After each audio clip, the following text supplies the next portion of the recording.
Hey man, welcome back to Matter of Fact.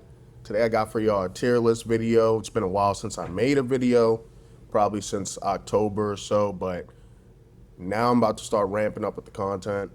Tier list, betting, fantasy, lots of fantasy coming up here soon. I have a big board. I have a running back big board, of course, wide receiver, tight end, quarterback. Quarterback and the tight end video are going to be in the same video, just five each. But it's going to be a load of content, man. But for now, I just kind of want to talk about these teams, give my raw, unfiltered thoughts to some of these teams, what I'm expecting from them. And it bleeds into betting and fantasy anyway, right? Because you want a piece of these offenses if they're a Super Bowl favorite or a contender for me. I'm going to just break down what every tier is. I think my head's in the way for some of the teams, but we'll move past them soon. You're missing what does it look like? The Rams, the Browns, the Titans, the Falcons, and the Jags. So that's what y'all can't see due to my head. Each tier, Super Bowl favorites, right? There's only going to be a couple teams in this tier. There has to be an even number, a couple from each side. You'll see how much in each side. 2 to 3, maybe 4. You'll see. Just watch the rest of the video to find out. But these are your Super Bowl favorites, who I'm expecting to come out from the NFC and the AFC. The contenders, these are teams I expect in the playoffs. They don't make the playoffs. It's a failure of a year for them, and they have a good chance of winning the whole thing. Dark horses are teams that they're dark horses, right? So some of them are going to be teams that are maybe worst to first, for example. Some of these teams are perennial playoff teams, but they always come up short. They have a chance to really get the chip, but these are teams that you can't take lightly. These aren't easy outs in the playoffs. You might not want to see them in the first round, that type of thing, right? Now, we have wild cards. Wild cards, like the name says, kind of a wild card team. They might surprise you. You might have not expected them to make the playoffs, and that you could kind of call this tier, and then the next tier is the NFC South tiers, right? You're either going to make the wild card because you happen to, I guess that wouldn't be the wild card, right? You win a divisional, but you'd still play in the wild card. Basically, wild card teams, they're like fringe playoff teams. We're not really expecting them to make a Super Bowl run. They're probably going to be out in the first round or two. If they make it to the second round, that's an amazing season for them. A lot of this is based off, depending on how they do, if they make the playoffs, one, how far they go in the playoffs, it's either a failure or a success. So for the Buffalo Bills, making the playoffs is a given. It's supposed to be a given. It's treated like a given. And if they don't make it, that's a failure. If they lose in the first round, that's a failure. But if the Raiders, for example, make the playoffs and win a game, that's a big success. Obviously, purgatory, these are teams that I don't expect to make the playoffs, or they brush through. They might have an even so record. They might have a tie in that bitch. Purgatory is really, you're not good enough to make a real playoff push, but you're not bad enough to get a good draft pick to elevate your team. This is like the Steelers and Saints type tier, even though just be patient. It's not going to be that simple. And then we have the college football scouts. You're a fan of this team. You're looking at mock drafts already, most likely. So pretty self-explanatory for the most part. We could kick it off with the LA Rams, and they're one of my few Super Bowl favorites. Now, the LA Rams, I'm expecting Aaron Donald to play. It's just, we always knew he was able to play still. The real reason why he retired was he wanted to end out his career with the perfect career, which he did. Just every year, all pro. Every year, one of the most dominant defensive players in the league. Every year, just crazy sack numbers from his position inside on that D line. So I'm expecting the Rams based off just the continuity of the team. I don't like the Ty Simpson pick. I think they should have did something to help out the team. But they add C.J. Daniels in the 6th round. They add some depth to the line. They add a tight end in the 2nd round. We'll see how he does. if he can't beat out some of these other guys, they're pretty deep at tight end, right? Kobe Parkinson, Tyler Higbee, Terrence Ferguson, who they just got last year in the second round. So tight ends was very important to McVay, and he's leading that offense, obviously. They still have Kyron. They still have Blake Corum. Devontae Adams still a force in this league. Puka, if he could stay healthy and stay out of trouble, I think the Rams are in a good place. But when you add Myles Garrett, they trade that first round pick for Trent McDuffie, right? That late round pick for Trent McDuffie. Don't forget about that. And they have Jalen Watson now as well from the Chiefs. You add Myles Garrett. We're expecting Aaron Donald. You add to the secondary. The front seven, especially the D-line, helps out the secondary, even if it's, let's say those picks aren't hits, right? Because sometimes, a lot of times when the Chiefs move on from a secondary piece, like L'Jarius Sneed, they're not performing as well with that new team. With the Rams, I'm not really expecting that issue per se. So the Rams were right there last year.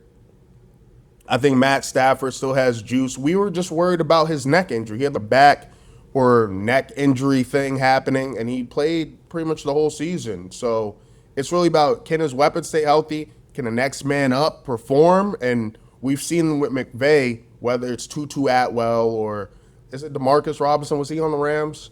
He was on the Niners out, but still, they always have a next man up. And if it's not them, it's the tight ends. And then Blake Corum's coming into his own. So we can expect the offense to be what it usually is, really good under McVay. But it's the defense that's really setting them apart for me. Because Myles Garrett and Aaron Donald, that's some Madden shit. That's some Madden Ultimate Team shit. I'm excited to see it. My Giants play him week 2, so I'm not looking forward to that. Hopefully he's still kind of knocking the rust off in week 2. I'm glad it's not like a week 8 where the records are, you're kind of, if you lose another one, you might not make the playoffs, so it's really going to kill the locker room. Or let's get them early. Get the Rams out the way early. We got to play the Rams. So anyway, Rams, Super Bowl favorites, one of my few. I like them coming out the NFC. If it's going to be a year, it's going to be Aaron Donald's first year back. Real movie shit. The NFL screenwriters, script writers, they're going crazy. Next, we got the Cleveland Browns. Now, the Cleveland Browns, I'm putting them in purgatory. I would have them in wild card if the quarterback situation made more sense, if it was more clear, but it's not. Like right now, Deshaun Watson, every day he's either the best quarterback in the league, a top 5 quarterback, he's prime Deshaun Watson, or he's throwing multiple picks, and it's like, is Shador going to be there? Is Shador going to take the job from him? They want it to be Shador. I can tell you that much. It's two opposite situations, right? You have a situation where everyone hates this guy. It's like a dark cloud. It's a stain on the organization. And then Shador crushing jersey sales rookie year. Real positive PR, even if you don't like his personality, if you think he's cocky or whatever, you have to admit he's a good kid. Deion Sanders did a good job raising his kids. They're good kids. He's a good kid. Compared to Deshaun Watson and his hope, he's younger. You know what I mean? The only thing is he's not very mobile despite having a Hall of Fame corner, athletic corner, being his dad. It's really strange. But I'm going to put them in purgatory, even though I like the additions that they made on offense. And the defense was really good last year. They made a lot of good picks last year outside of drafting 2 quarterbacks while bringing in Kirk Cousins. They fucked up the quarterback situation, which then Kevin Stefanski's now in the Falcons, which hint that's our next team.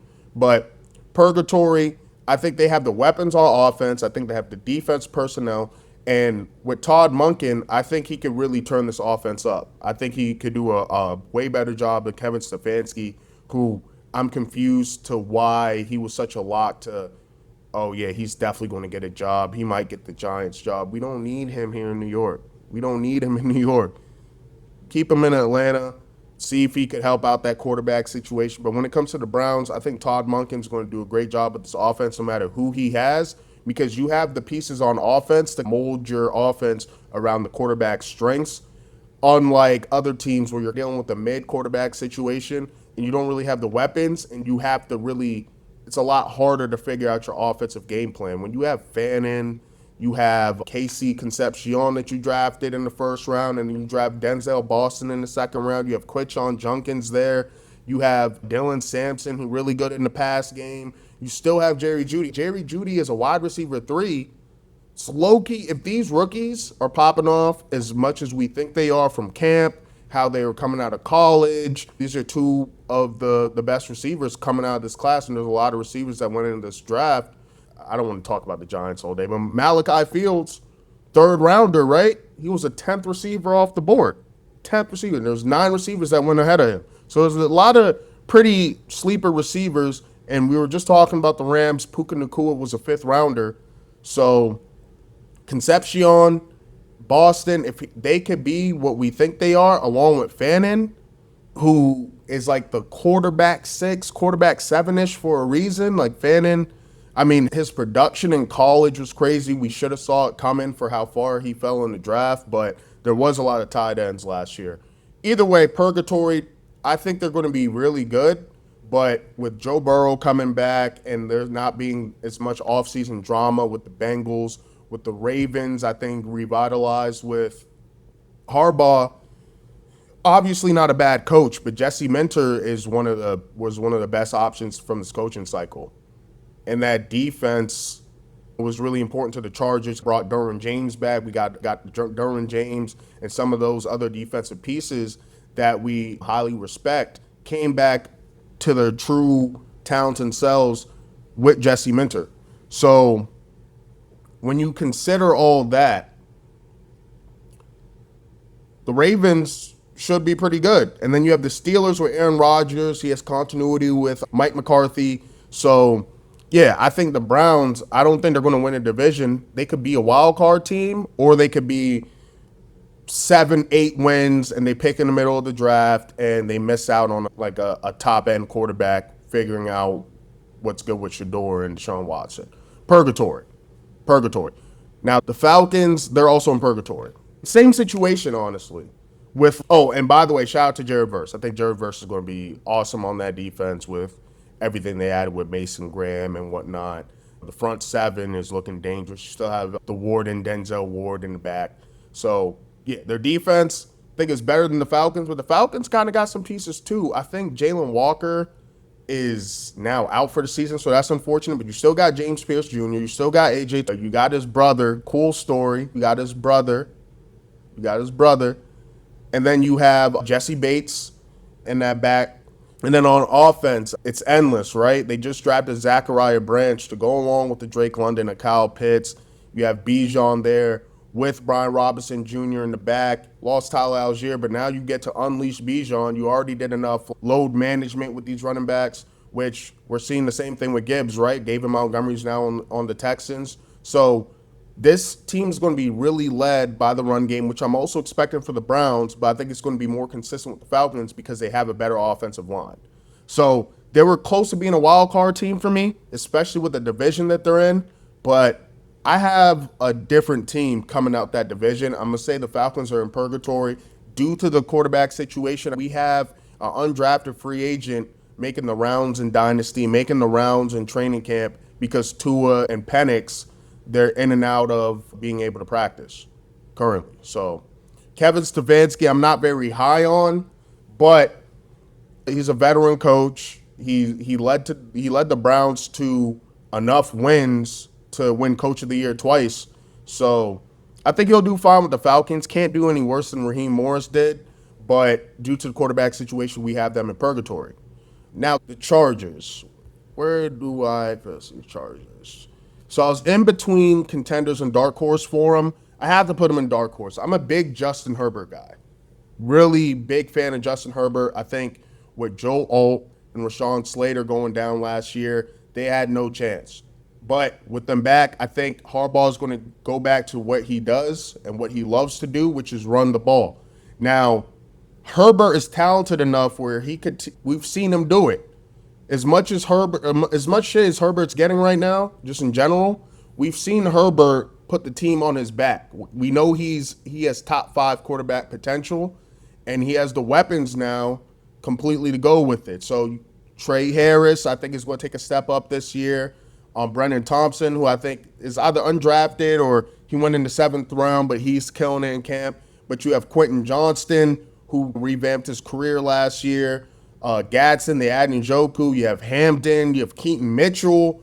You add more pieces to that O-line. I think the Chargers are going to be really good, but can they stay healthy? And I think they could easily be a contender if they had Joe Alt and Rashawn Slater. You can't just lose 2 tackles like that. 2 top 5 tackles in their respective positions, by the way. With my Giants, when Andrew Thomas wasn't healthy, our line went from average to bottom 5. That's just with 1 tackle. You lose Joe Alt and Rashawn Slater. These are 2 first-round picks that hit for you. It's hard to replace that. This is why you don't see good tackles going in with the deadline. Even in free agency, that Laramie Tunsil shit to Washington, now he's out for the season, by the way. With Washington, when C.J. Stroud was already getting beat up behind that line, that rarely happens. I think never happens. Chargers can stay healthy. They're a dark horse team, but I've just seen Herbert crumble too much in the bright lights. And I think the Chiefs are going to be back this year. I think the Raiders are more dangerous, and the Broncos are fucking scary, man. They're fucking scary. All right, next, the Niners. The Niners, they're a wild card team. They're a wild card team. I have them above the last 2 purgatory teams, just below the Chargers. Too many injuries. The substation's funny, Chargers. The electrical substation is fucking everything up. They added Stribling. They had to add Debo because now Ricky Pearsall's out for the year now. This is August 9th, by the way. We're a month away from the season. But when it comes to the Niners, between Shanahan getting into an accident, Pearsall shoots himself, Brandon Ayuk goes crazy, Kittle's coming off an Achilles. Hopefully McCaffrey could continue to be healthy. Hopefully the ankle sacrifice he made to the substation, hopefully he stays healthy. But if he doesn't, it's a wash. It's too much like a high chance of key players getting injured and completely killing their team, which is unlike any other team where I'd put on like an average chance of injuries happening. I have to put them on a higher end or they'd be higher because they're always a contender. It's just this year, it feels like they need more high-end draft picks and maybe like a decently budgeted free agent class to really get popping, at least to me. Now, my other issue with the Niners, well, there is no other issue. That's really the only, actually, no. The other issue with the Niners is how they draft for the most part, but I think they did a pretty decent job this time. Kalen Black, 2nd running back taken after Jadarian Price. I think he'll be good for them. You know how much they value running backs, but because of the injury to their 2nd string, who they drafted last year in James Jordan, they just brought in Khalil Herbert, who he should still be pretty good. He's a good 2nd, 3rd running back. Stribling, who people thought was a reach, but a lot of scouts and insiders do believe he would have went definitely day 2. Definitely day 2. Most likely 2nd round. It's not like if the Niners didn't take him, he falls into the 3rd or 4th round or the bottom of the 3rd. He was going to get taken. They wanted their guy, but just too many injuries for me. Too many injuries. You bring in Christian Kirk. I think with the Niners, you have to bring in guys without injury history. Mike Evans was consistent for a long time, but he's a little bit banged up. It's football. It's how it's going to be. I think Mike Evans is going to be healthy this year. If they have Mike Evans, then Pearsall not being there doesn't matter, especially with the rookie, especially with Debo, who understands the offense, understands the Niners, real cool with the personnel that's been there for a long time, which is important with Shanahan. He might not be ready for week 1 due to the car accident that he just had. So, got the Niners there for a wild card. Now, next up, we got the Panthers. With the Carolina Panthers, we're going to put them in purgatory. I know they just made the playoffs. I just thought their run was a little bit janky. I could just easily seeing them being a team that just doesn't make the playoffs after. It wasn't very inspiring, and the problem is the moves that they made it doesn't. I don't. It wasn't good enough for me, despite the division being very mid, because it's very mid and they know each other so well, and the rivalry is what it is. I just feel like you have to make major steps in the offseason to take a hold of it, or at least some major jump. I don't really see this team making a major jump with their moves. I just don't. So for them, they went 8-9 along with the Bucks and the Falcons. They could have easily not made the playoffs. So this is my team. Not saying they're going to regress. I just see them going like 8-9 again, and all it takes to win is to be 9-8, and another team is 8-9, or another team's 9-8, and they're third place with 8-9, and they were like 2 games away because Bryce Young just does fuck shit. I just think we're going to see another year of an inconsistent Bryce Young. That's what it comes down to.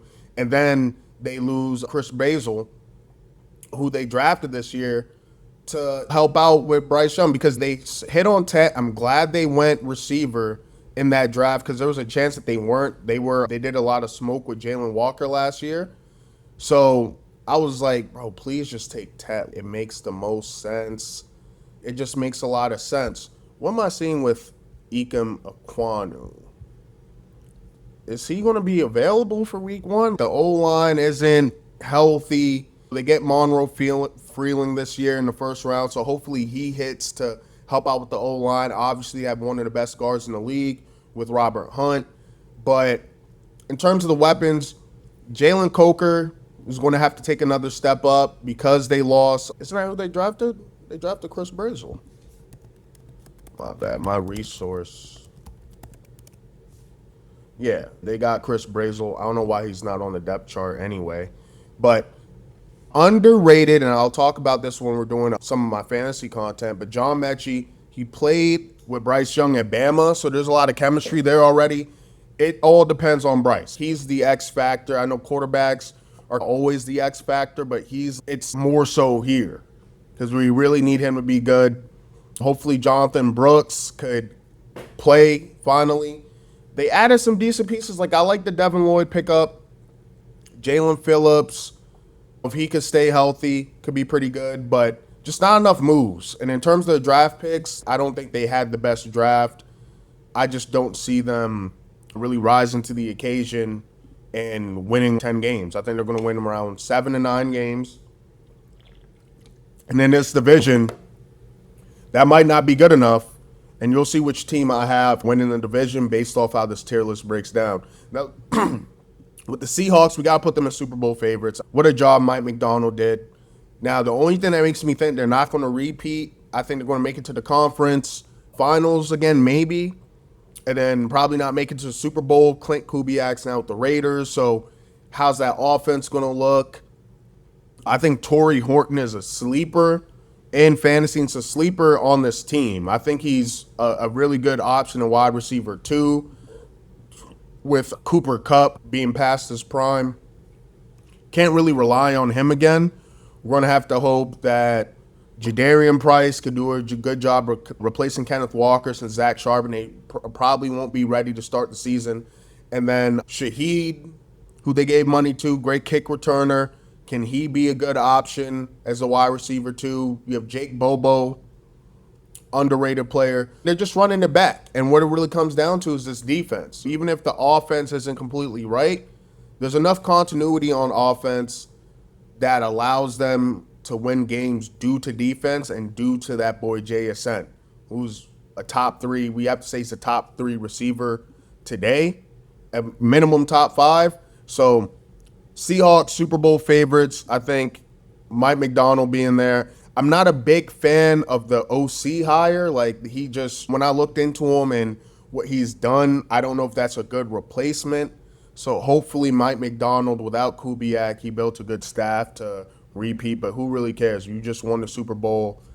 Who cares how you do, really? Next up, we got the Bills, Super Bowl favorites. Got to do it. Just because the division, the Patriots they're looking up, but the division's still some shit. It's just you and the Patriots. If you could just win a couple of those games, now that you know what you're seeing a little bit more with Mike Vrabel and them boys, I think the Bills should be able to win the division, come close to maybe winning the conference and getting that bye week one, or with in terms of wild card, just earning that bye. I like the DJ Moore addition, and I think that they needed a change of pace too, similar to the Ravens, right? Even though Joe Brady really wasn't this like top flight, everyone's going after Joe Brady like a Kubiak or a Minter for Baltimore.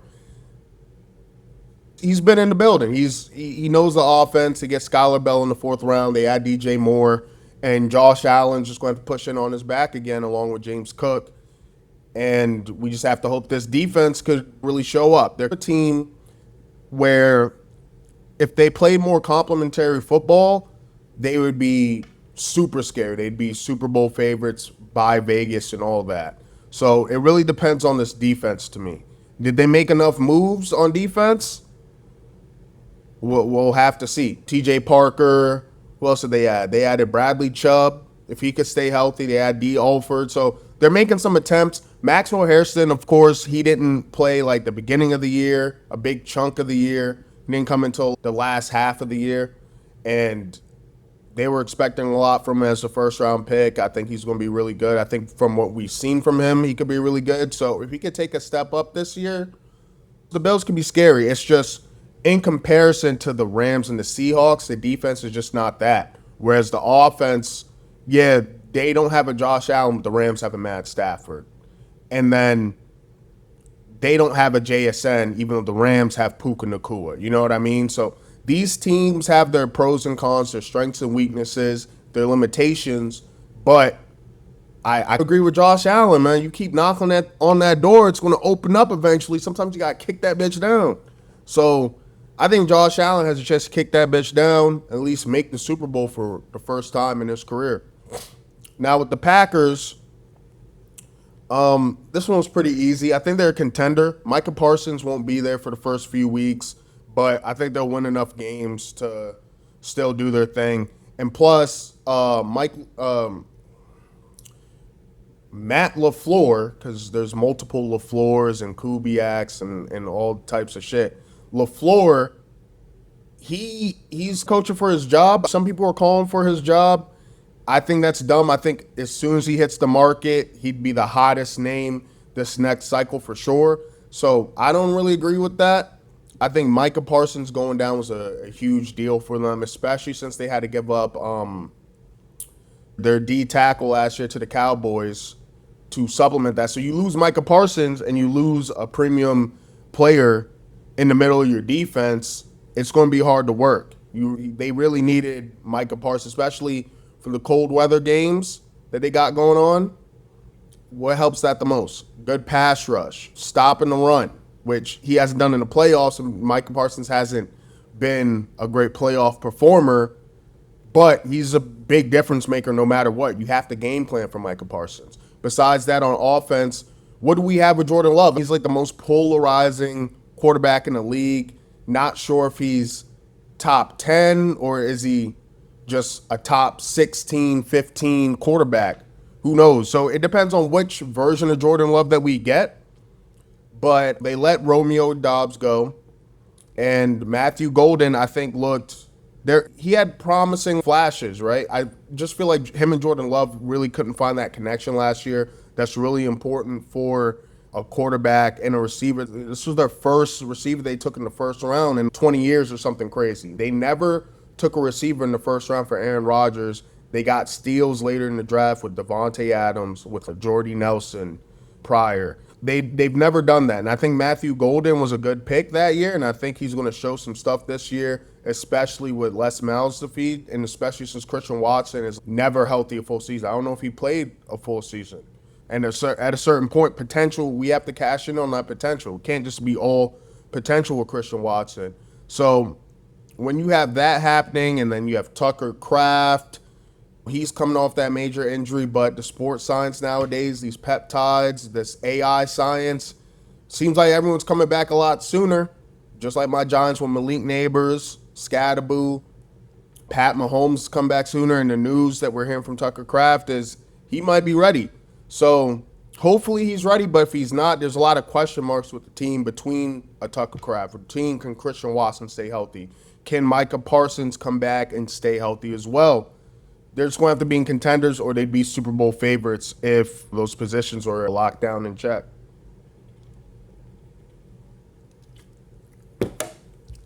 Next team.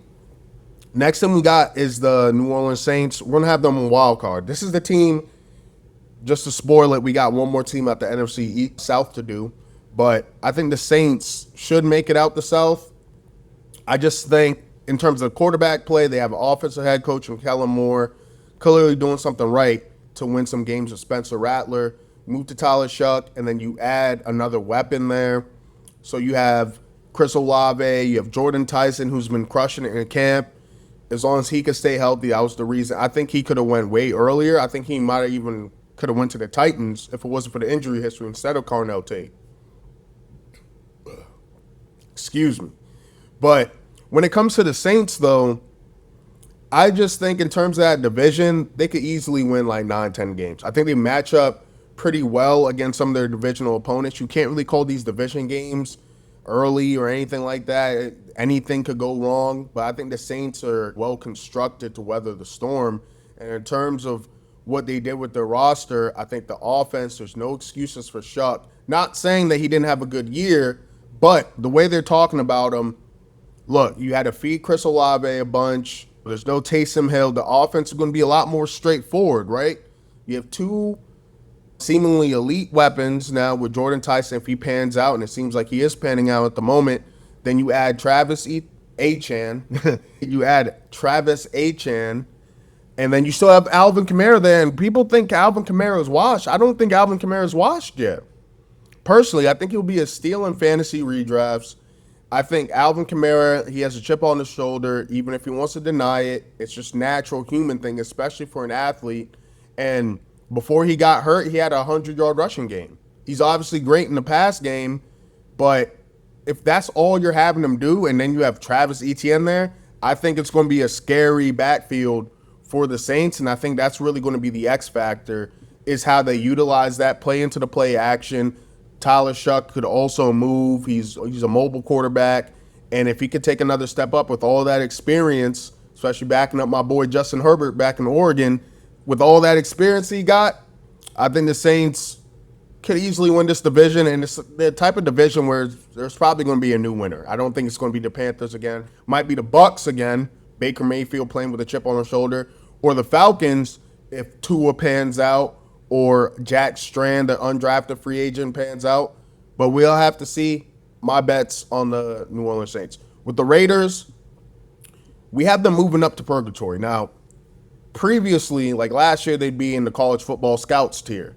But we're moving them up to purgatory. It doesn't seem like Fernando Mendoza is quite ready to play. We felt the same way about Jackson Dart. I thought Jackson Dart, we weren't going to see Jackson Dart until like week 7, week 8, but it became clear with how bad Russell Wilson was. I just don't think Kirk Cousins is going to be that bad, and I don't think they're going to rush him out there because they are playing in one of the hardest divisions in the league, and, you know, it just doesn't sound like he's ready. It doesn't sound like because if you're really ready, you're going to snatch the starting job from the vet, which I think Jackson Dart could have played week 1. I just think that they were just trying to show Russell Wilson some respect. They promised him the starting job, that he would pretty much have the starting job, and I don't think that's the way to go. If the rookie is looking better than the vet, just play him. Just play him. When it came to the Giants' schedule last year, there was no easy point to throw in Jackson Dart. I saw people saying, oh, you guys should start him against the Saints. Nah, fuck that. We started him against the Chargers, beat them, then lost to the Saints, but then we came back and beat the shit out of the Eagles. Beat the fuck out the Eagles, and then he got his legs under him. You just got to throw him into the fire. So I don't know when they're going to start Mendoza, but they do bring in Clint Kubiak, and they do bring in some extra weapons for him. Jalen Naylor, you have Brock Bowers there if he could stay healthy. They probably have the best tight end duo in the league. They're with Michael Mayer as well.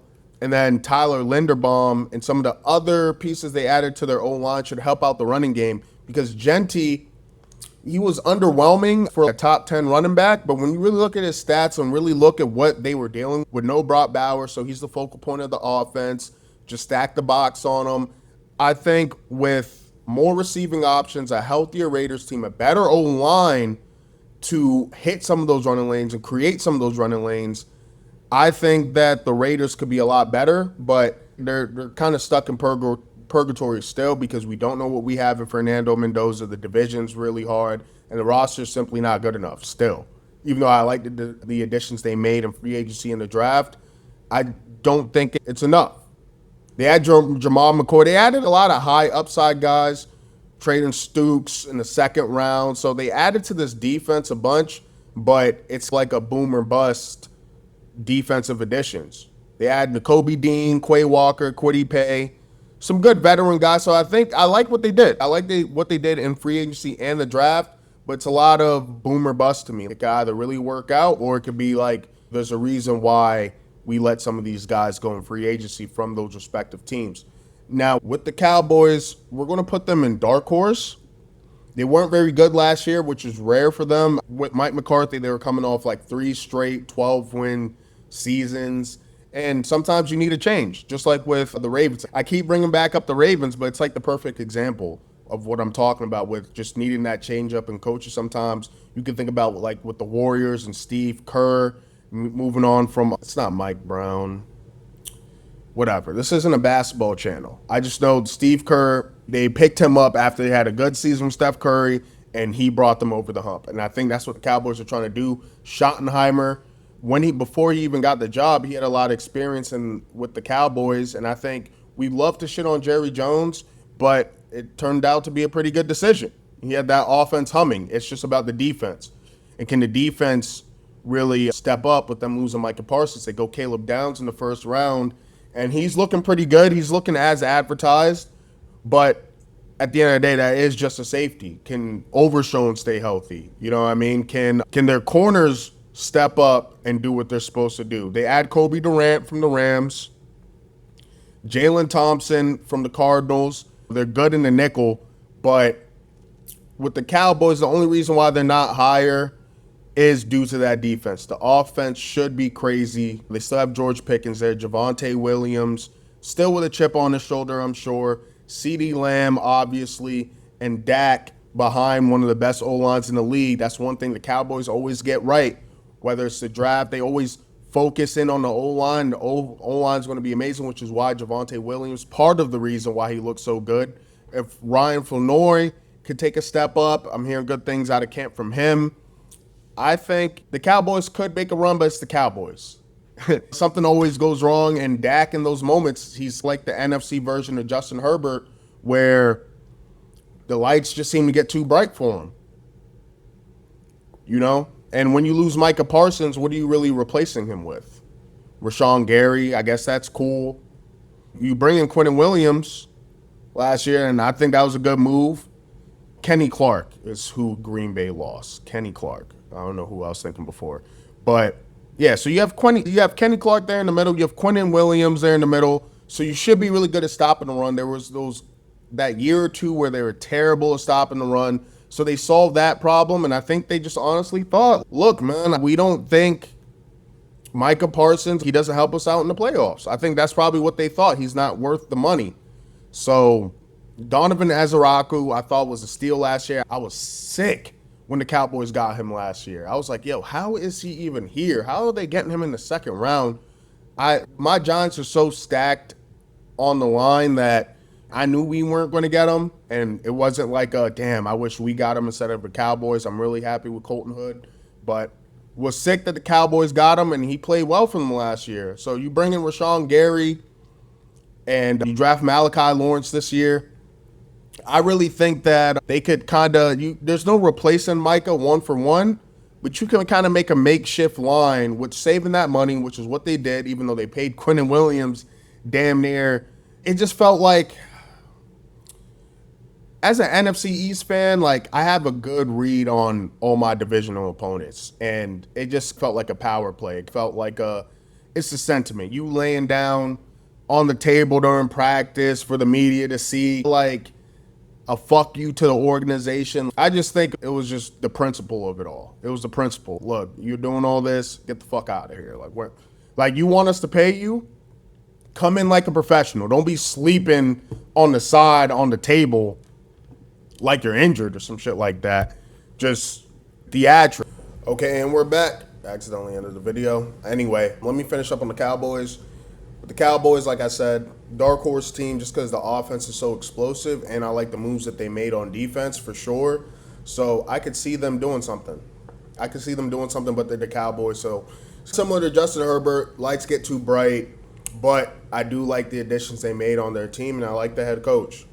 I really do. Next up is the Bears. Ooh, the Bears. The Bears are contenders. I like what I saw from Caleb Williams, but he's too similar to Jordan Love to me, where I could see him having like a regression year. There's more tape on him.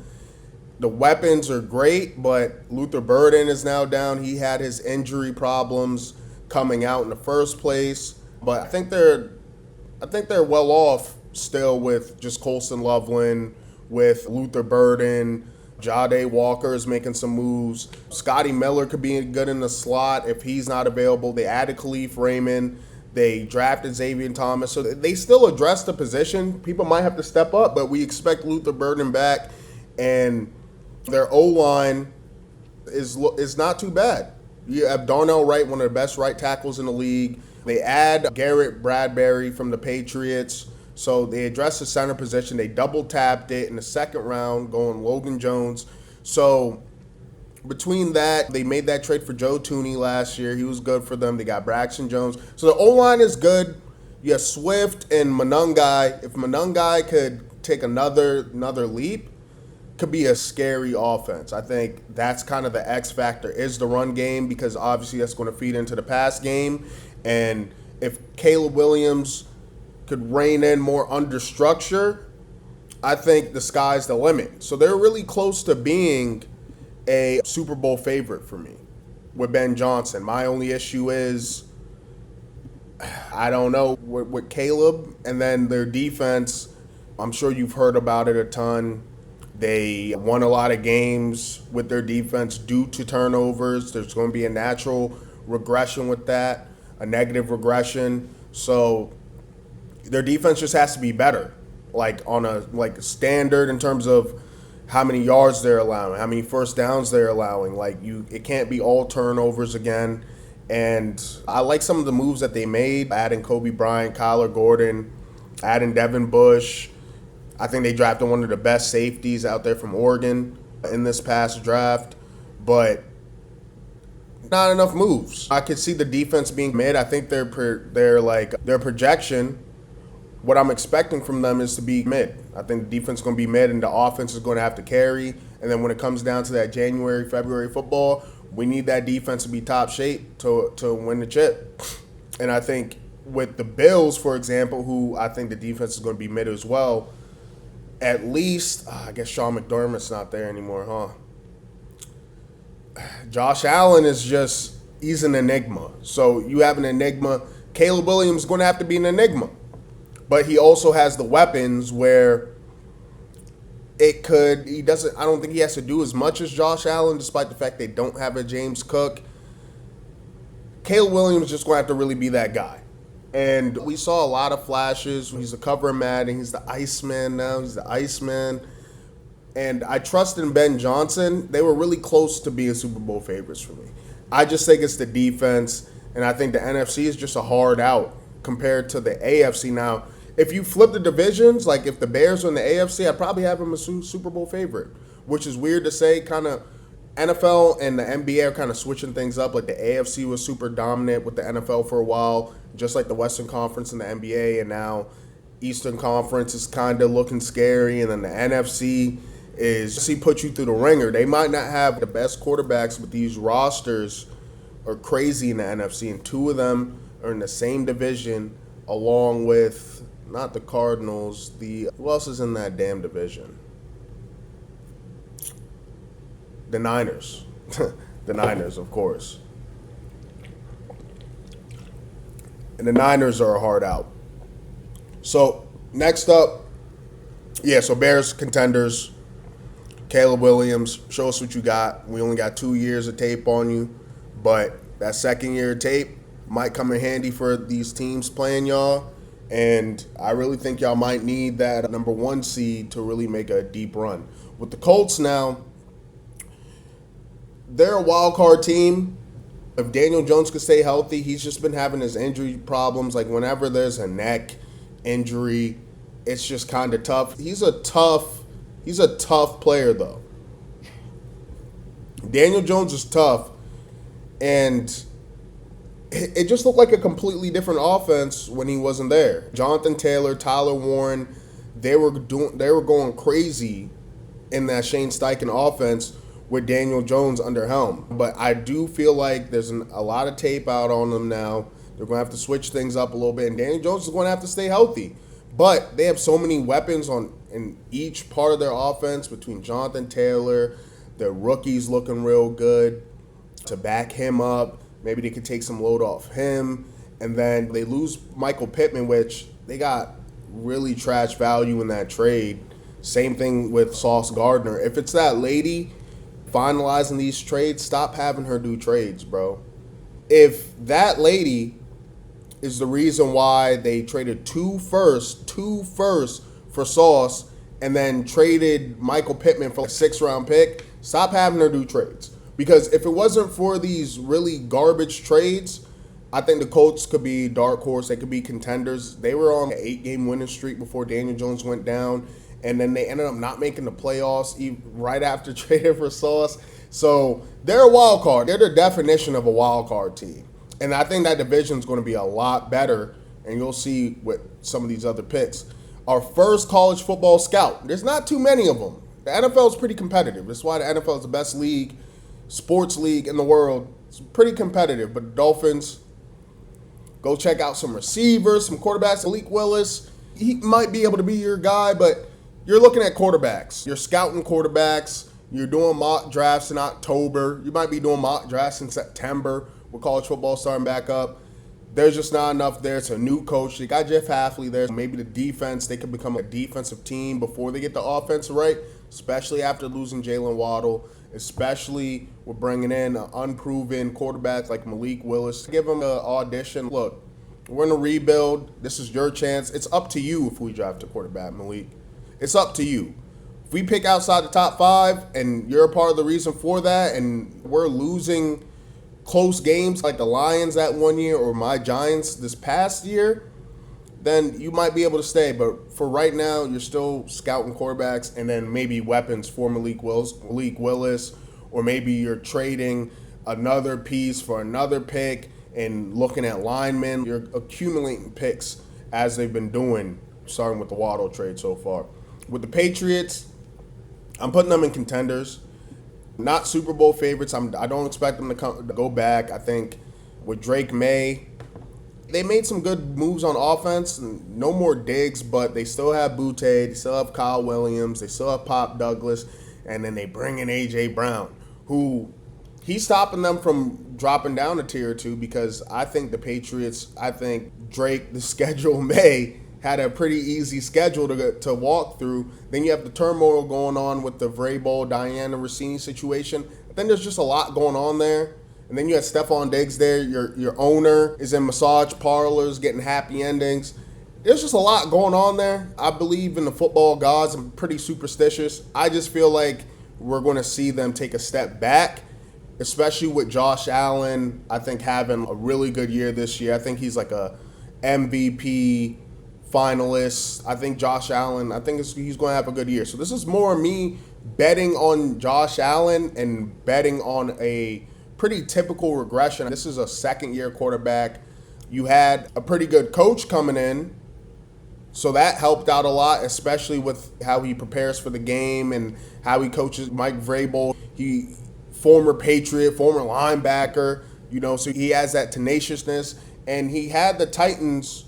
I don't think the Titans are going to reach those heights for a while. Even if the Titans make the playoffs these next couple years, I don't think they're number 1 in the conference. That's what they were with Mike Vrabel. So we've seen him do it. I just think with a harder schedule, more tape on Drake May, And that's pretty much it.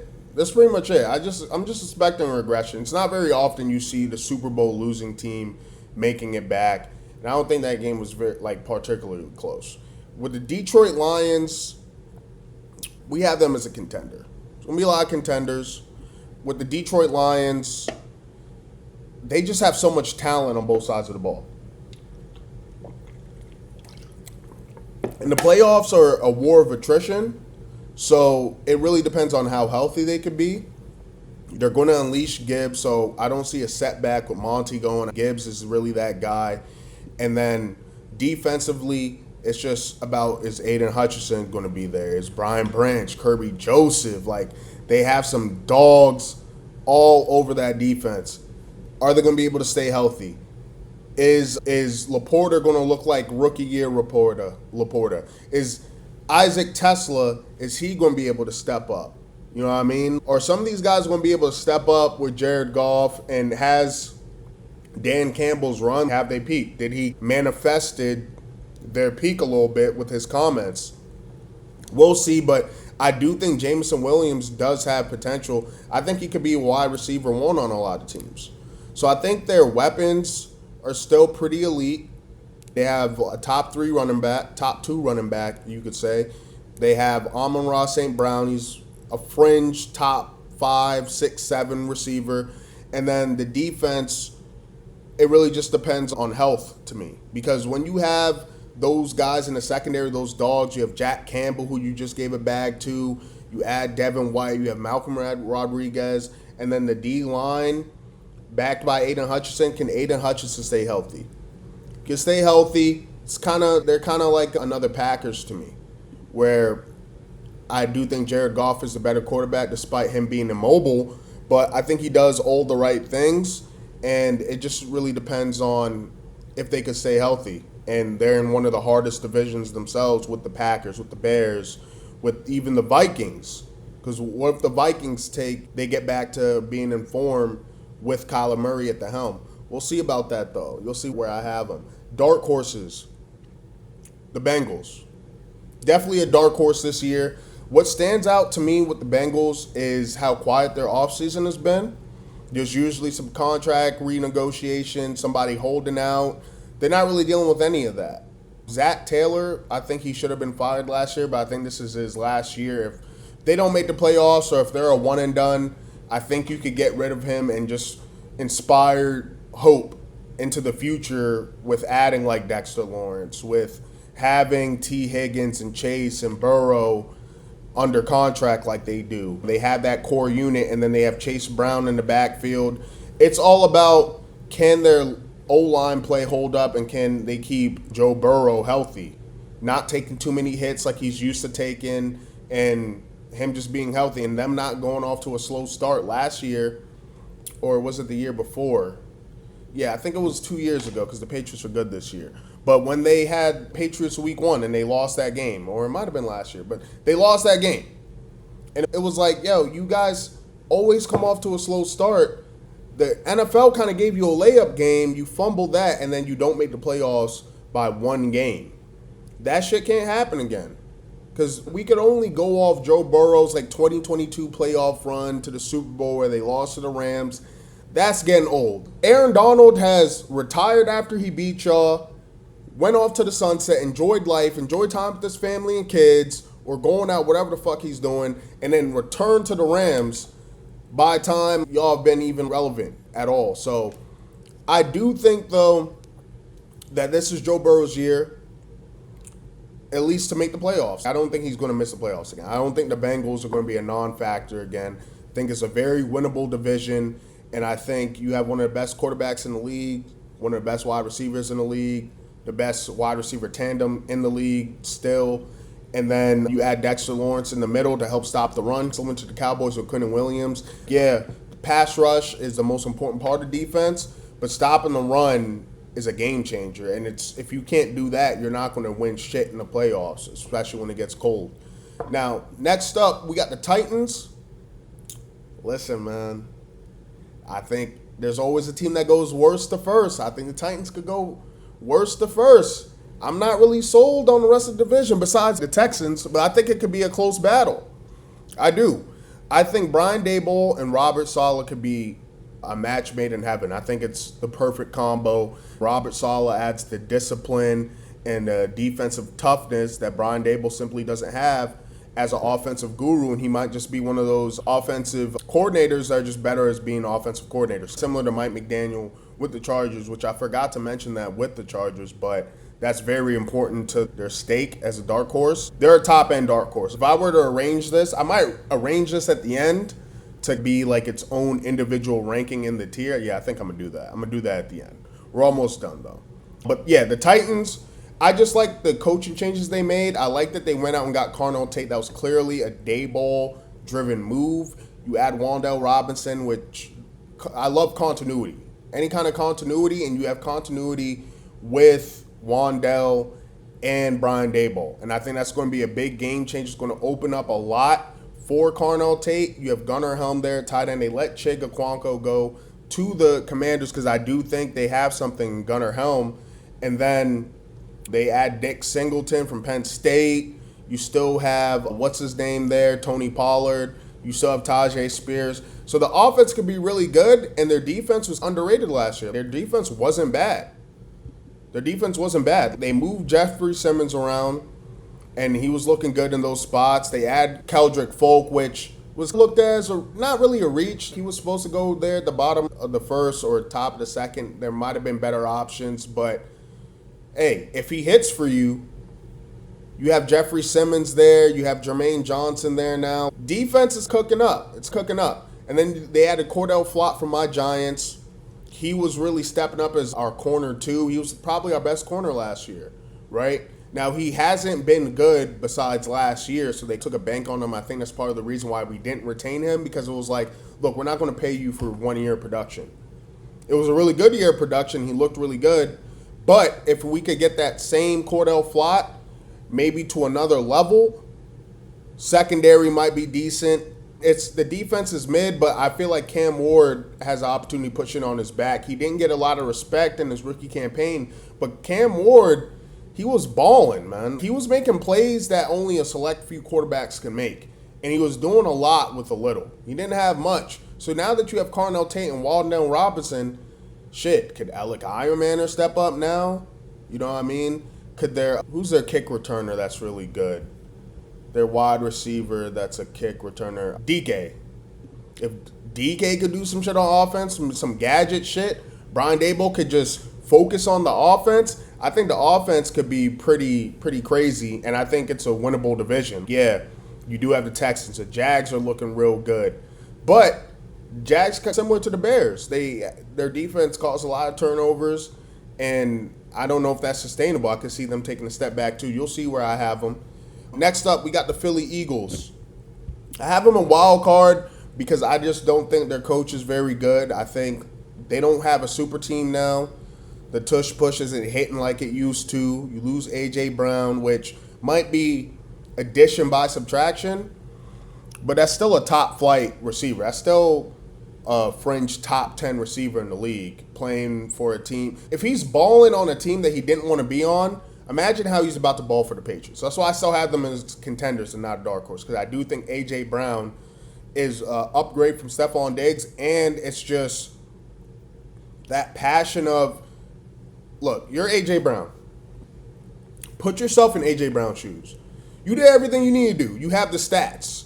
From Tennessee, you made it far with Tennessee. They haven't been back with what you did with Mike Vrabel and Derrick Henry and Ryan Tannehill and Jonnu Smith in his peak. You brought the Titans to that level, and then you won one with the Eagles. You already have a ring.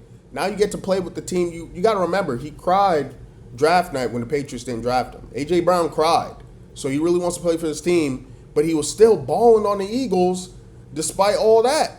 You know what I mean? And Jalen Hurts does have his limitations, and if he doesn't have a super team, what is he going to be looking like if the Giants aren't an easy out, if the Commanders aren't an easy out, if the Cowboys aren't an easy out? They're always battling in our division. So I think the Eagles are like a wild card, but I think their reign is dwindling, and we're about to see the limitations with Jalen Hurts and Nick Sirianni. So that's why I have the Eagles. I do like their additions, like Makai Lemon, he's a really good addition. They did Tank Bigsby mid-season last year. I think that's a good supplement to Saquon, especially if he's not prime Saquon and the O-line isn't what it used to be. But yeah, and I do think Devontae Smith is a wide receiver one. I think they had two wide receiver ones with him and A.J. Brown, so I think he'll be really good. And Dallas Goedert is an underrated tight end, but can Jalen Hurts take advantage of that? Can he elevate them? Can he live without having the bailout goal balls from A.J. Brown, those contested catches from A.J. Brown? Can he survive without that? I'm not really sure. And roster-wise, this isn't the best Eagles team we've seen in a while, even though they've been like a super team. They're just a really good team now. We'll see what he does, but I'm just not very high on Jalen Hurts. Jacksonville Jags, we have them as contenders, right? Because I still see them winning the division along with another team that we haven't discussed yet. I still see them winning the division. Just because I have the Titans as the dark horse, I think there's could be multiple teams coming out of the AFC South to make the playoffs, and the Titans are just one of them. But I still have the Jags or the Texans winning that division, and I think this all goes to Trevor Lawrence hitting his true potential and Liam Cohen being able to bring that potential out, not only with Trevor Lawrence, but the entire offense with what he's doing with the play calling and just the offensive personnel that they added between Jacoby Myers. You have Travis Hunter there in a pinch, even though he's primarily going to play corner this year. Why? Let's say, all right, you're Liam Cohen, right? You're the head coach. You guys got Travis Hunter. You traded up for Travis Hunter. You gave him a first-round pick for Travis Hunter. What's the point of spoiling the fact that you're still going to use him a lot on the offensive side of the ball this early? There's no point in that. So I don't think we're just never going to see Travis Hunter, especially if there's an injury in the offense. And Brian Thomas Jr., if he could get rid of the yips, it's one of the best wide receiver cores in the league, especially with our boy Parker Washington, who I think is going to be their wide receiver one. So if that's your wide receiver one due to a meritocracy where he's just the best, imagine having Jacoby Myers and Brian Thomas Jr. as a 2 and 3 with Brenton Strange, who they just paid. And then you have Tootin there, and then you have a nice core of running backs. The offense is looking nasty, and if Travis Hunter can stay healthy and he's relegated or delegated to the defense, shit. Josh Hines Allen, Travon Walker, Devon Hamilton. Come on, man. Come on. The secondary's not the best. They add Jordan Lewis, best nickel or one of the best nickels. I'd say he's a top 3 nickel in the league. Let's see how he does under this defense. But I think the Jags are prepped to be a contender. It's just a similar situation with the Bears where their defense isn't the best. It's in the middle of the pack. It matters a lot for the playoffs. And can they overcome that? Can they overcome that regression? Maybe they could continue. I think the Bears or the Jags, one of them is bound to repeat what they did. Maybe not with the same amount of turnovers, but it just be a crucial part of their game that they're able to replicate. Yeah, there might be a regression, but what if it's not that much of a regression, and then outside of that, the defense just plays better in short yardage, in the red zone, things like that. My final Super Bowl favorite, Denver Broncos, man. And I'm a big Jalen Waddle guy. I think Jalen Waddle, amazing to add to this. Look, man, iron sharpens iron. So you have him and PS2 jabbing back and forth. Both played at Bama. But I just feel like this team, especially in terms of their defense, this is just a crazy team. Say what you want about Bo Nix. This is Sean Payton's team. Forget Bo Nix. Get Bo Nix out of there. If Russell Wilson was an ounce of what he was back in his prime Seattle days, I think the Broncos could have been in a Super Bowl already. It's unfortunate what happened in the playoffs with Bo Nix getting hurt, the play before they kneeled out the ball and all that. And I know people are like, oh, why is he there? But you can't predict those type of things. So I won't put that on Sean Payton at all. But the running game, he likes to use multiple running backs. So they have Jonah Coleman now, who's doing a lot in training camp with a lot of buzz coming out of there. But they still have R.J. Harvey. I know a lot of people criticize his ability to run in between the tackles and his overall vision as a running back. But they have a lot of options there with J.K. Dobbins, Jonah Coleman is mentioned, you still have Jaleel McCoughlin, and R.J. Harvey. Let's say he doesn't get much better at running between the tackles. He's still amazing in the passing game. I think he's going to be really good in the passing game. Sean Payton, he's given up his play calling duties this year, but he's still going to oversee that, and it might add some different looks for Bo Nix to take advantage of. And Bo Nix, say what you want about him, he was very clutch last year. He's a pretty clutch quarterback. He's a good middle-of-the-pack quarterback that has the defense that could really make up for some deficiencies and give him some extra opportunities to win the game, which is what they've been doing and what I expect from them this year. Because, shit, another year of, who did they add? Jahdae Barron. Another year, Jahdae Barron. If he could come into his own. You have PS2 there. You got Riley Moss, Benito, Alex Singleton, Jonathan Cooper, Zach. This defense is going to be elite once again, and I think Jalen Waddle is what they needed as a yak guy, as a guy that could help extend drives, help Bo Nix in a pinch, just in terms of his man beaters, in terms of his just being a route specialist. I think the Broncos could easily make it to the Super Bowl and win the whole thing because they were right there if it wasn't for Bo Nix going down.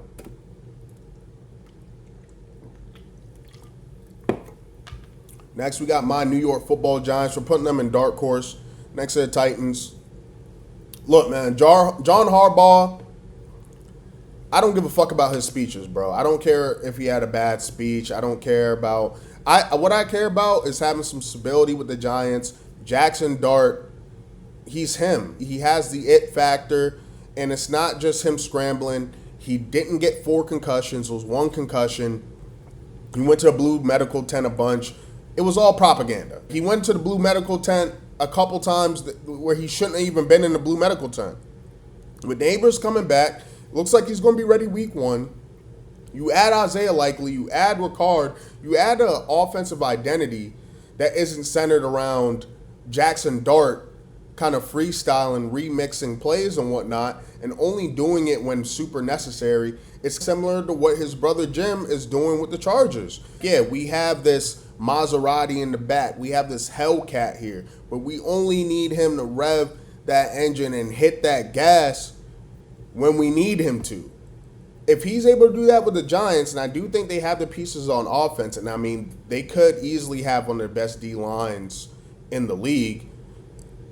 Definitely one of the best front sevens, adding Tremaine Edmonds and Arvell Reese there. So when you consider all that, I think the defense is going to take a leg up, or the defense might be better than the offense. And if defense is better than the offense with the offensive additions, like, you got to realize Jackson Dart only played like a quarter of Malik Neighbors. So forget Likely, forget Fields. Just having Neighbors there.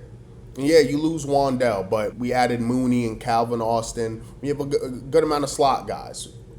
Isaiah Likely, he's like 6'4", he's an undersized tight end. He's essentially a slot guy himself.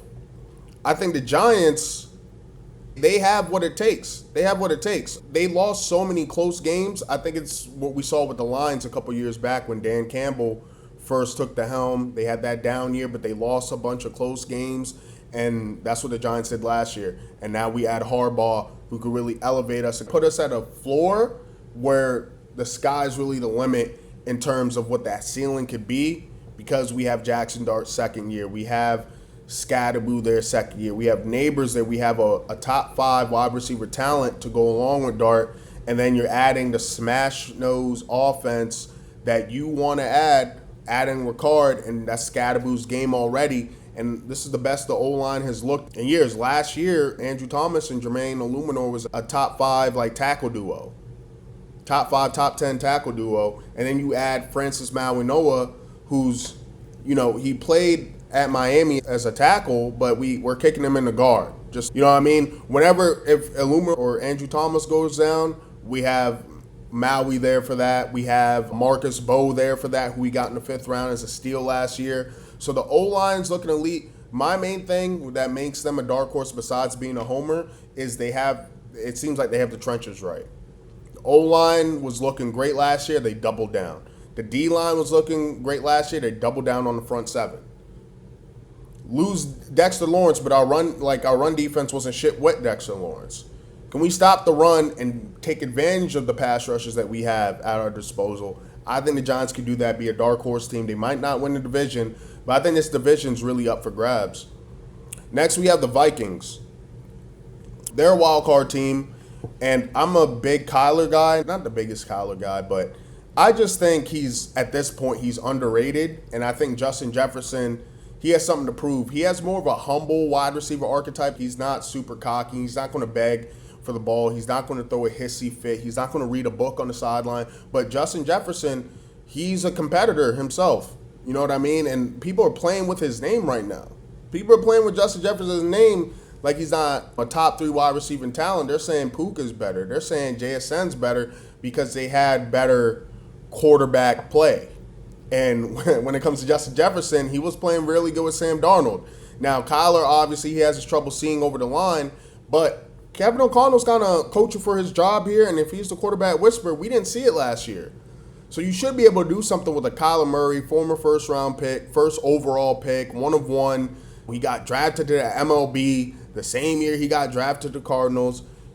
Should be able to get it done on offense at least. You still have Jordan Addison there, TJ Hawkinson. You add Juwan Jennings. So the offense should be looking pretty elite. You have Jordan Mason back there, Aaron Jones. You add some pieces from the draft at running back. So offense would look good. The defense with Brian Flores, we know what that's looking like. It's just the offense couldn't complement the defense last year. Can they do that this year? I do think so with Kyler Murray. I think he's that good in comparison to J.J. McCarthy, of course. I think it's just a major upgrade. I think J.J. McCarthy had 0 chance of winning that job, and I think they just made the wrong bet, which is why they don't have that GM anymore. But too many question marks, and they play in one of the hardest divisions in the league, in the NFC North, so they have to be a wild card.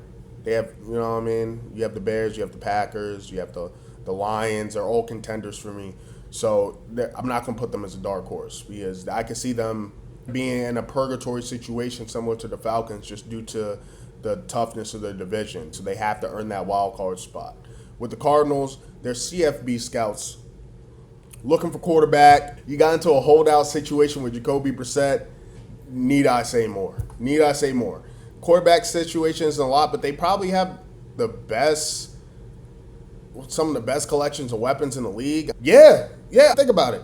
You have Marvin Harrison, which they probably should have took Neighbors. Neighbors was the better pick, sure, but it's not like Marvin Harrison's been trashed. If you look at Marvin Harrison Jr. and Marvin Harrison Sr. stats, they were pretty similar their rookie years. You know what I mean? Now the second year was kind of iffy, but you still have Michael Wilson there, so if he better perform, Marvin Harrison better perform in this offense because he's essentially, he could be like the 3rd or 4th option there with Michael Wilson, with Trey McBride. You have Jeremiah Love there, which is a factor in the passing game as well. You have Tyler Algier there to take some stress off Jeremiah Love, maybe have him more fresh for those 3rd down situations or just for those situations where you want him on those choice routes or he kind of checks and blocks or off to the side and then he goes out for a route after the check. So you have a lot of options on offense. It's just the division's very tough and the quarterback situation is such a question mark and the roster is simply just not good enough.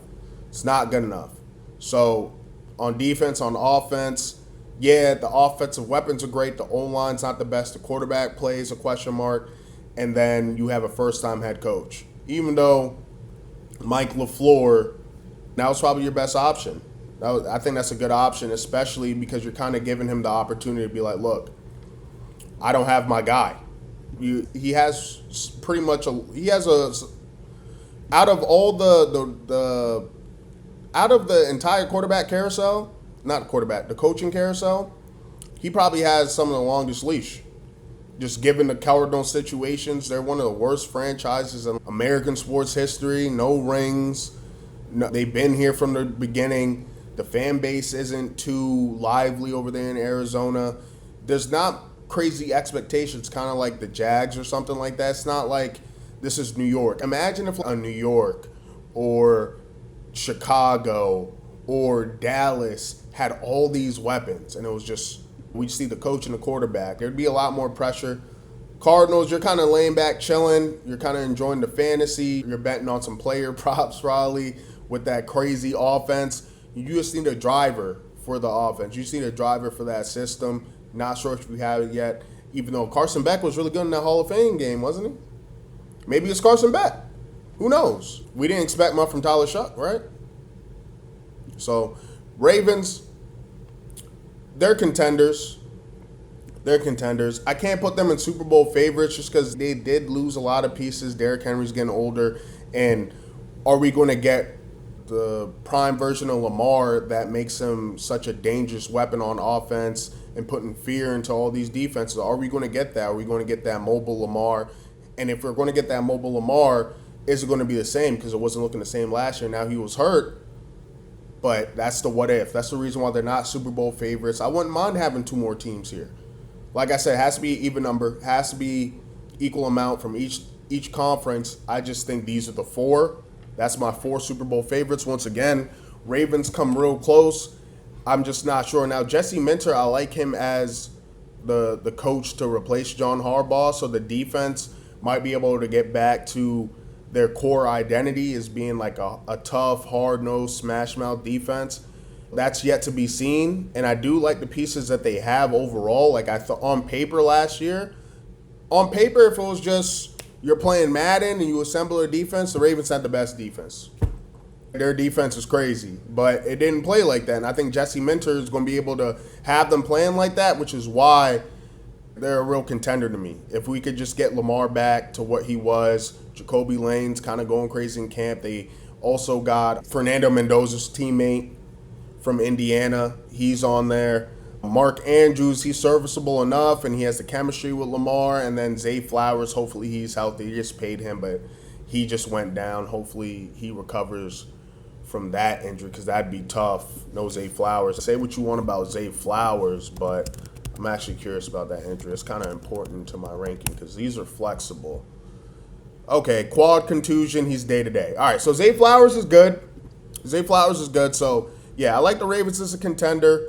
More of the same, kind of like Josh Allen and the Bills, but with the Ravens, it's just Josh Allen's kind of like never hurt.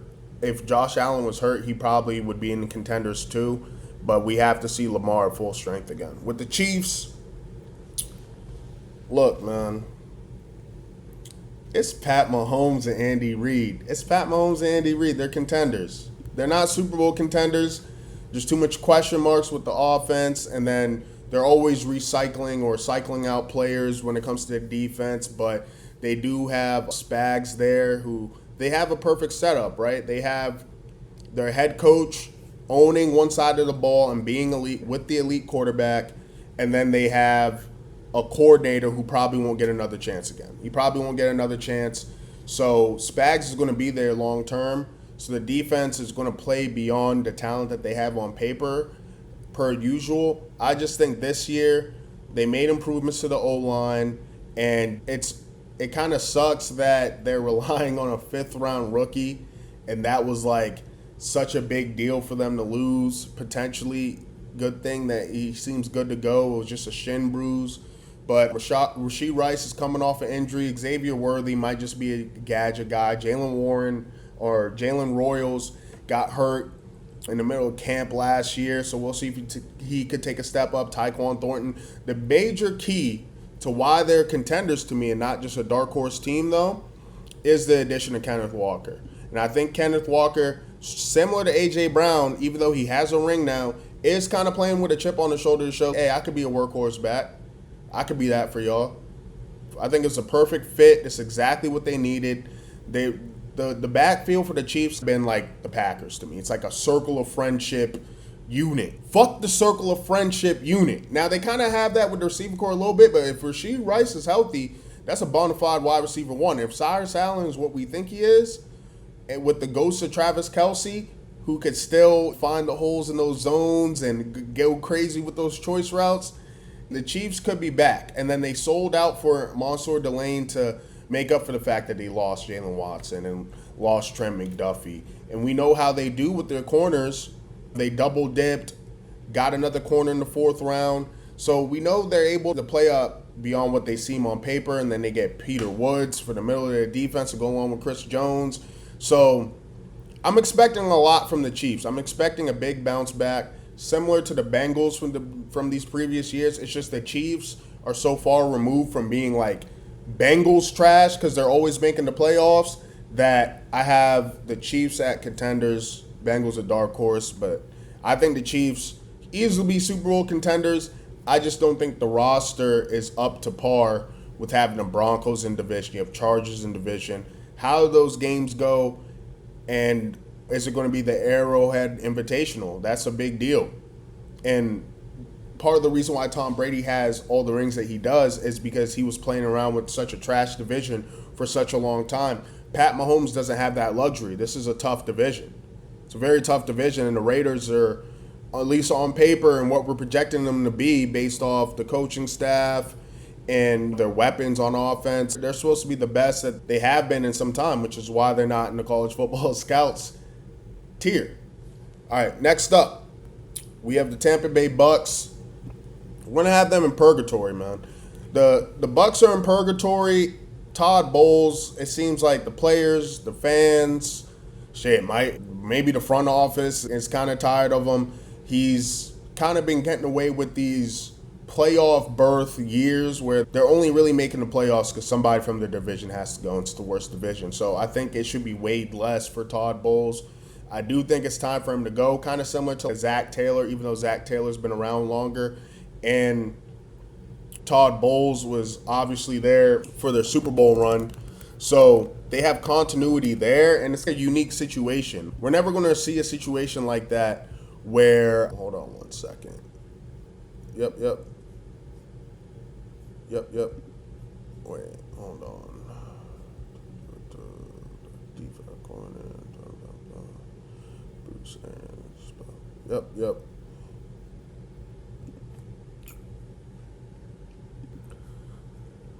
Yeah, so with the Bucks, this is a transitional period for them. They don't have Baker under contract. He's complaining. The front office is complaining about him complaining. You have Vita Vea requesting a trade. You have Mike Evans leaving. Ibuka, Tez Johnson, who I think is underrated. I think he still has a role in this offense this year. They add Ted Hurst in the draft. I think the offense is going to be pretty good. They add Kenneth Gainwell to supplement Rachaad White's pass catching ability. And I think he could do a little bit more on the ground in itself.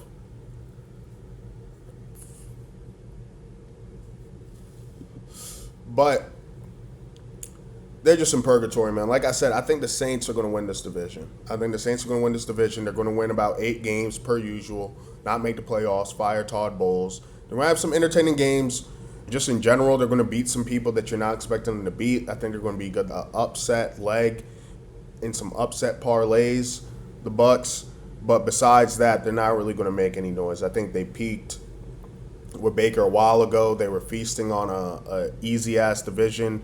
But now it's Tyler Shuck time. You getting shucked tonight?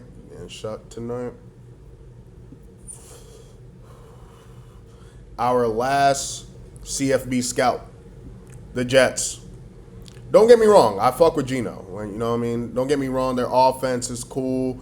But they had a fire sale last year on a bunch of their players for a reason with Sauce and Quentin Williams. And it was a question mark if Breece Hall was going to be back. Are we trading Breece? Are we paying him? They end up paying Breece. But I think they did some work with their first 2 picks. They had 2 first-rounders. They get Kenyon Sadiq, and they get Omar Cooper Jr. Or did they have 3 first-rounders? Didn't they get another? That wasn't it. But they've done this before, right? They did that with Sauce Gardner and Garrett Wilson and I think Jermaine Johnson, and how'd that work out for them? So, yeah, all that shit is cute. David Bailey. I'm tripping. David Bailey. He might be another Travon Walker where it's like, even though Travon Walker was the number 1 pick, for a number 2 pick, we don't hear much about David Bailey. We're hearing a lot more about Ruben Bain. We're hearing about, of course, Arvell Reese, that people thought he was going to go there. We're hearing about a lot more pass rushers, but David Bailey seems like he's pretty as advertised. As the whole thing about them taking David Bailey second was, as a pure pass rusher, he was the best available. He was the best pass rusher in the class. That's what they're thinking with that, right? Because Arvo Reese, right now, we have him playing linebacker. He was mainly playing linebacker at Ohio State. So, yeah, but with the Jets, I keep talking about I'm talking about prospects right now, right? So, get back to looking at more prospects. It's supposed to be a deep class this year. Might be able to get your quarterback and some other things with the draft picks that you've accumulated. And that's the thing. This is the quintessential college football scout team. New York Football Jets.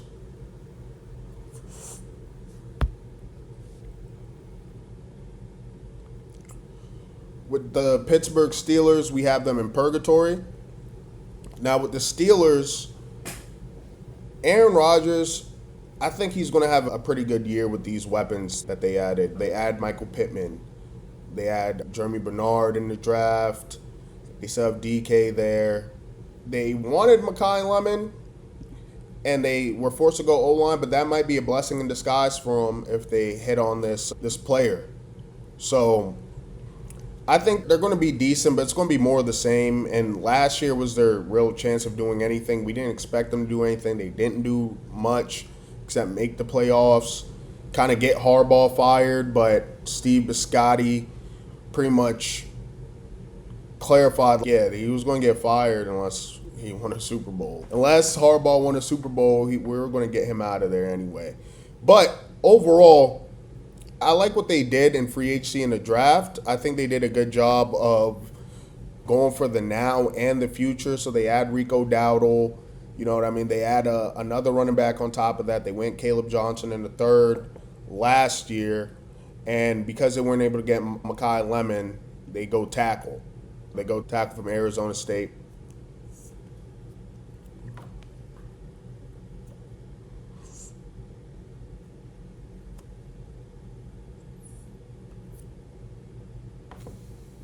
We'll edit that out.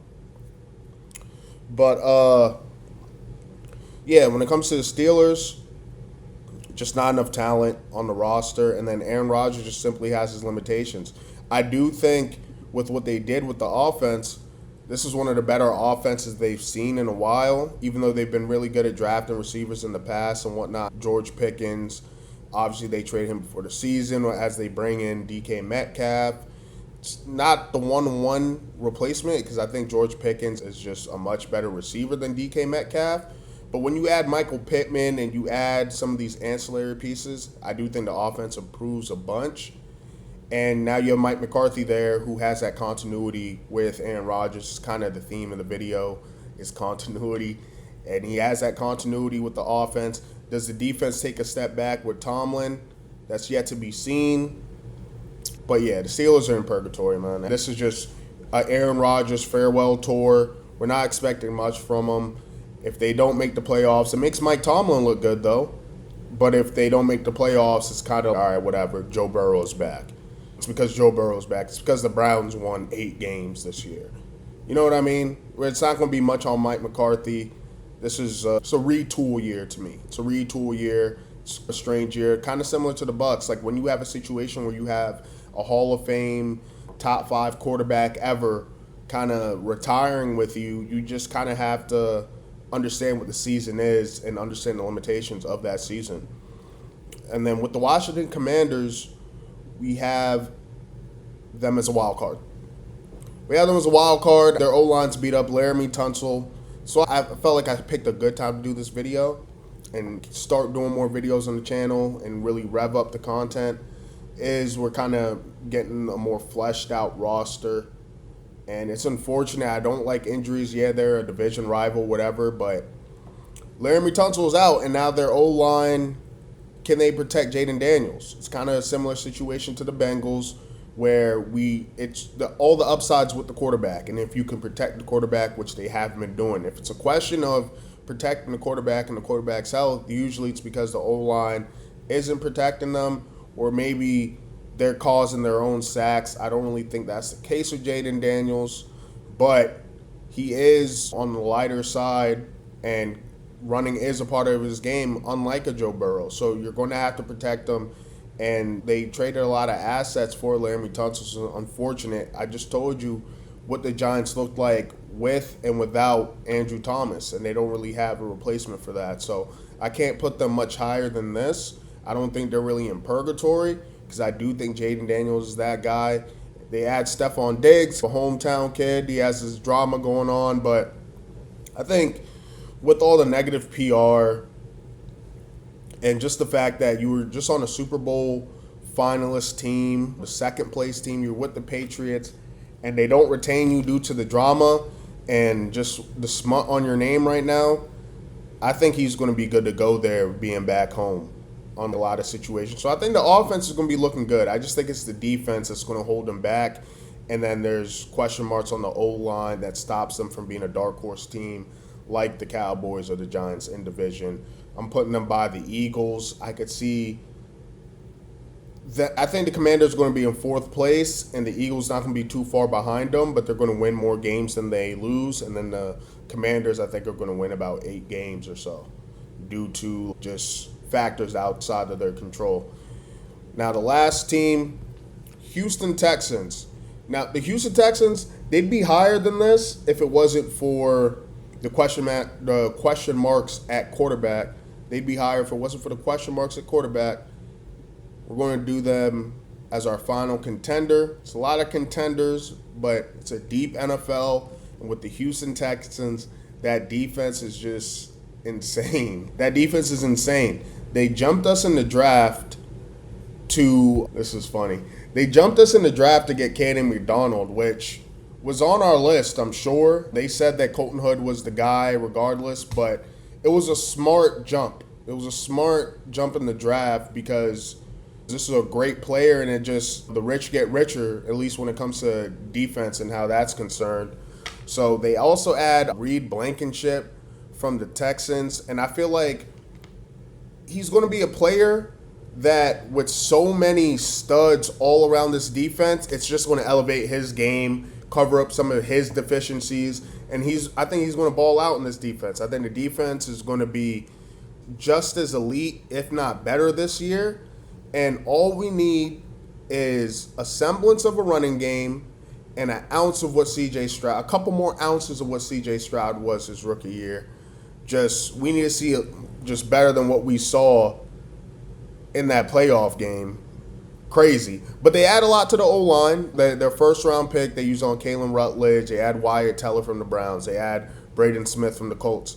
And they got Irsay in the second round last year. So their O-line should be better. There should be better. So if their O-line can hold up, and I'm just more bullish on their O-line than the Bengals, than the Browns, for example, than the Commanders, right? So I think C.J. Stroud could be a lot better, especially since they did a lot to add to his arsenal. Between Jaden Higgins, who he had a really good game in the playoffs last year, so I think he's going to kind of keep that thing going, and he's been looking good in training camp, and I think he's going to be an elite wide receiver too. I think they have their own T. Higgins over here to match with Nico Collins, who's an underrated receiver in this league. Tank Dell, he might be back. We'll see how he does, but like I said, the sports science nowadays is just on another level. It's just these guys are coming back way sooner than expected. It's making the fantasy doctors, the doctors on Twitter and social media look stupid. Tank Dell really might be back. So when you add in all that and then you add David Montgomery to the mix, David Montgomery, Woody Marks was already looking decent in his own right, but I do think he'd be better in a committee. I don't think he's a workhorse back or anything. But David Montgomery, if we're talking about chips on the shoulder, he probably has the biggest chip on the shoulder. I wish I had this video ready to play. And actually, the next time I talk about David Montgomery, I'm going to have that video saved in my bookmarks. But David Montgomery, the look that he gave Amon-Ra St. Brown on their podcast, the podcast that St. Brown has with his brother, I think Equestrian or whatever his name is, the podcast that they have together, you could tell there was some tension there. I could tell he don't like Sun God. And then with Gibbs kind of being the guy there, I think he was tired of playing second fiddle. When he was with Chicago, he was the workhorse with the Bears. He was the main guy. He was facing a lot of injuries throughout that time, which is why I think they moved on ultimately. But with the Lions, yeah, sure, it was 1A, 2B, but let's be 1A, 1B. Sure, it was 1A. Sure, it was 1A, 1B, but we know what it really was. It was 1 and 2. Let's be real. It wasn't 1A, 1B. We knew Gibbs is a top tier chance to be best running back in the league. David Montgomery was never that, even at the peak of his powers, which I think he's still in his prime, and I think he's perfect for the Texans, where the defense is going to give them so many opportunities on the back end that it's going to give C.J. Stroud and the rest of this offense, most importantly, David Montgomery, to score points. I think there's going to be a lot of opportunities to score points. Going to create some turnovers, some short yardage situations for the offense. I think David Montgomery is going to eat. Maybe not on the same level he was with the O-line that the Lions have had over the years, and just what they've had on offense and the offensive plan under Ben Johnson. Sure, that's missing, but I think the defense is something that this Texas defense is something the Lions never had. They're not close to at this point in time. And I think they're easily the best defense in the league, and they got better. They got better in the draft, and they got better in free agency. They added a lot of good depth pieces outside of some of the guys that I named, but I just think they had Jadeveon Clowney. He's back. That's recent. That's recent news. Jadeveon Clowney is back. You add Caden McDonald up in the middle to go along with Will Anderson Jr. and Daniel Hunter. Like, come on, man. This defense is crazy. So I think David Montgomery is kind of the X factor with this team, because I think the defense with DeMeco Ryans at the helm, once again, is going to have the defense playing immaculate. And then it just comes down to the offense. And I think unlike some of these teams where it's their O-line really holding them back from their true potential, I think they did maybe the best job out of that short list, or I guess it wouldn't be a short list, but that short list of teams that they're somewhat contenders or they're somewhat dark horses, and what's really holding them back is better quarterback play, more time in the pocket for their quarterback. I think the Texans did that, and I think they have the weapons, along with David Montgomery, Jaden Higgins, Nico Collins, Jalen Noel, who just got hurt, unfortunately, hoping for his quick return, but if they could get Tank Dell back, Xavier Hutchinson. They have a lot of big body receivers out here. A lot of big body receivers, a lot of good targets for C.J. Stroud, and then they went tight end the second round. I think it's a Georgia kid, Michigan, Marlon Klein. They add Foster Moreau, and then they have Dalton Schultz. Offense is looking pretty decent, man. Offense is looking pretty decent. It's just, can we get the C.J. Stroud of old? Can you at least be a game manager, C.J.? Can you at least do that? Can you at least manage the game, not lose us games? So if you could be a game manager with this defense and these weapons, you're good to go. You're good to go. And they're very close to being a Super Bowl favorite for me, but couldn't do it. Too much question marks with the quarterback. All these contenders, just think of it as question marks thing. The lower you go down on my tier list is just the more question marks that you have, right? So with the contenders, it's just about one question mark. And I guess I'll rank them now because I said I'd do that. But let's start with the CFB scouts, because we kind of started up top with Super Bowl favorites a little bit. I guess the worst team would be last. I'll put the Cardinals first, Dolphins last. I think they'll be the worst team in the league.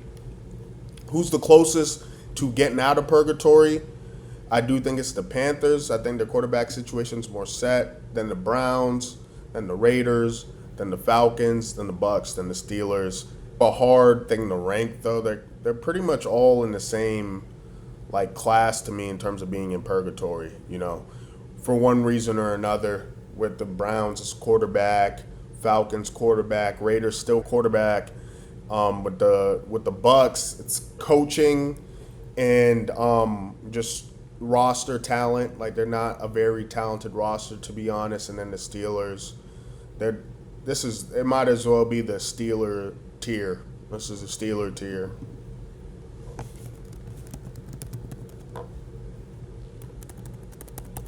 With the wild cards, the Niners, ooh, I would have to give it to the Eagles because there's a chance they could just really just be legit like that. Then the Niners. Then I'd probably put the Colts, then the Commanders, then the Vikings, and the Saints because the Saints are very close to being this purgatory tier. I could see a lot going wrong with the Saints. I'm just a little bit bullish on their whole operation over there at the moment. I kind of like how their roster is constructed, and I like their past couple drafts where they focused on O-line similar to what the Jets did, but they might have actually found a quarterback for them, which they just haven't been able to do, which is why they're 2 tiers below. But yeah, I kind of this setup right here. So this is the ranking so far. If I were to make a power ranking, I guess this would kind of be the power ranking. Steelers, Bucks, yeah. Yep. All right, now with the dark horses, we're going to do the Chargers and then the Bengals, then the Cowboys, then the Giants and the Titans. Then the Cowboys, they've just won plenty of games under Dak, CeeDee Lamb, like the core pieces are there. And Schottenheimer, once again, he was an in-house hire that happens to be working out, and I do think it will work out. So with the contenders, so this is it. Chargers, Bengals, Cowboys, Giants, Titans. Like I said, if this was a power ranking, this is how it would go. With the contenders, all right, 1 second.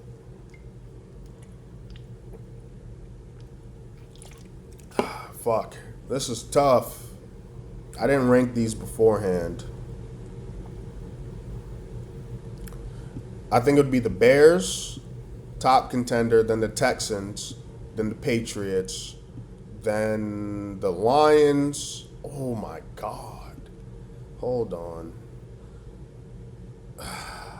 Give me the Ravens. Give me the Ravens next. Give me the Chiefs next. I'm sorry, I'm not very high on the Patriots, man. Yeah, so Bears, Texans, Ravens, Chiefs. I forgot they were here. Lions, Packers, Jags, Packers. We'll give the Jags a little bit more respect. I think the Packers, they actually were in the dark horse tier. So this is perfect. This is perfect. They were actually in the dark horse tier, and then I bumped them up. I replaced them with a different team. I forget who. But, yeah, it might have been the Bengals. Yeah, I think it was the Bengals I had in contenders, and I brought the Bengals down the dark horse. And Chargers are almost a contender for me too. So yeah, this is it. I guess the Bengals or the Bears would be number 5 on my power ranking, and then when it comes to the Super Bowl favorites, who I got winning it,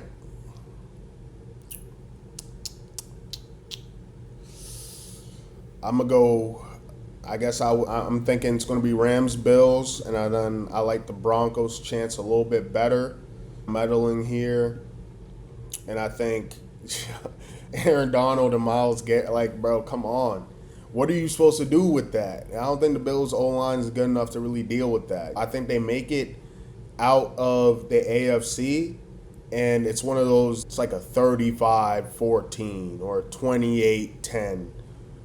Or one of those games where they're down multiple scores because that defense is just going crazy and Matt Stafford just slinging it. And Josh Allen's doing all he can, but the O-line's not holding up. And then the Bills' defense has no answers for that Rams O. And that's just kind of how that goes. Seahawks could do it again, but I don't like their OC high. I got to give them this respect, though, because that defense under Mike McDonald is ridiculous as well. And then with the Broncos, I think they have a better chance just because I could see them being in the Super Bowl over the Bills due to just having an overall better roster and the better coaching. I just think it'll be in the AFC Championship, Broncos, Bills, and then Josh Allen just does some magic that he can't really do against the Rams defense. Rams win it all. That's my prediction at the moment. Didn't know I was going to do predictions, but ranking these, it kind of tells me how I really feel everything's going to go down. I wonder if there's an equal amount of NFC teams. 1, 2, 3. No. Wait, this is 8 teams. Yeah, it's 5 AFC teams, 3 NFC.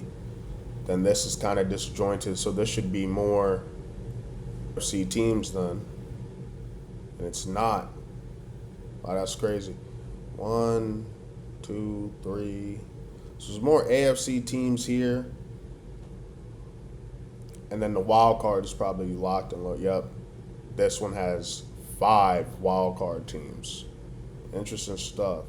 All right, yeah, that's it for this video. Next up is probably going to be a fantasy video. The betting shit's going to come probably in September, that first week. I'm guessing the lines right now for the games. I haven't really looked at it yet. I want to predict the lines. I predict the lines for every game. But we're going to have those betting videos for you. Love lock, my 3 favorite picks of the week, some upset dog parlays. We're going to have a lot of different betting segments for you. And then on top of that, the fantasy football. I'm starting my first dynasty league here. And then when it comes to redraft, the first trophy, $300 league. It's my baby right here. It's mine all year. Fuck it, we ball. So you're definitely going to want to be there for the fantasy content. Because I got y'all. I got my big board loading up. I got my big board loading up. That's going to be probably top 100, and I'll have the wide receiver rankings, the running back rankings, the quarterback and tight end rankings all in one video. The quarterback and tight end rankings in one video, and then wide receiver and running back in the other video. So, yeah, that's it for that. Matter of fact, Dom is back. I'll be back with y'all soon.